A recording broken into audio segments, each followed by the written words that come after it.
Online गेमच्या नादात पुण्यातील कोथरूड भागातील एका तरुणाची सायबर चोरट्याने तब्बल 39 लाख रुपयांची फसवणूक केल्याची घटना घडली आहे। या प्रकरणी कोथरूड पोलिसांनी सायबर चोरट्यांविरोधात गुन्हा दाखल करण्यात आला आहे।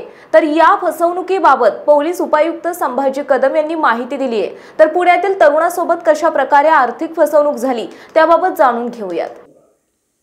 आपल्याकडे सायबर पोलीस स्टेशनला एक तक्रार दाखल होती। सायबर पोलीस स्टेशनला गुन्हा दाखल होऊन तो जिरवणी वर्ग होऊन कोथरूड पोलीस स्टेशन या ठिकाणी वळला। त्याच्यामध्ये असं आहे, त्याची स्टोरी आहे किंवा त्याची घटना अशी आहे की 28/11/24 ते 22/2/23-25 पर्यंत ह्या दरम्यान यातले जो विक्टिम आहे किंवा फिर्यादी प्रतीक गजानन गुगे 30 वर्षाचा युवक आहे, नोकरीला आहे खाजगी कंपनीमध्ये, त्याला चांगला नोकरी पण पगार पण आहे।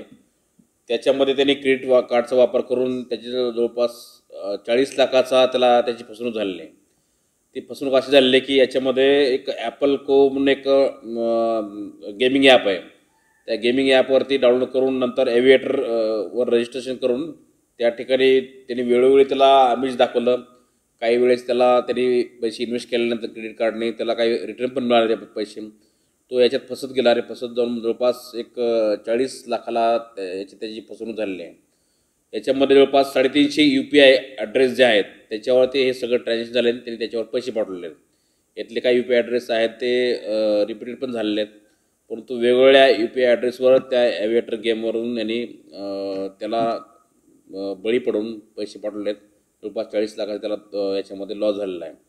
याच्यामध्ये पोलिसांनी दखल घेऊन तात्काळ ते काही ॲप्स किंवा काही बँक अकाउंट फ्रीज केले। त्याच्यावर जवळपास 11 लाख जे आहेत ते फ्रीज आहेत सध्या विक्टिमचे, ते नंतर त्याला मिळतील कोर्ट प्रोसिजरनंतर। परंतु याच्यामध्ये बाकीची अमाऊंट सायपन झालेले आणि ते विड्रॉ पण झालेले वेगवेगळ्या UPI ॲड्रेसवरून।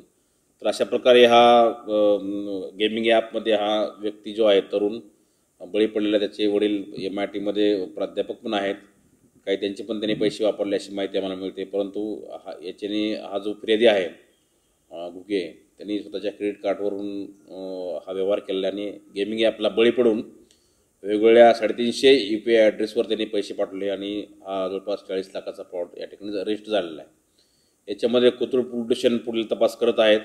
आता आपण याच्यामध्ये बँकिंगला आपण माहिती मागवलेली आहे, काही याच्यामध्ये कोणाकोणाच्या नावाने ते जे UPI ॲड्रेस आहेत ते रजिस्टर्ड आहेत, ही सर्व माहिती मिळाल्यानंतर पुढचा तपास याच्यामध्ये पुढे जाईल।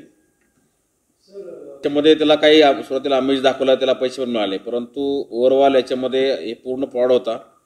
तरुणांना किंवा जे हे ॲपच्या बळी पडले त्यांना एकच विनंती की कृपया करून अशा भूलभुलैया किंवा अशा प्रकारच्या ह्याला बळी पडू नका। हे पूर्ण तुमची फसवणूक करण्यासाठीच हे लोक त्या ठिकाणी बसले ते बिहाइंड दॅट गेम, आणि वेगवेगळ्या प्रकारच्या विविध UPI ॲड्रेसवर तर बिलकुल पाठवू नका।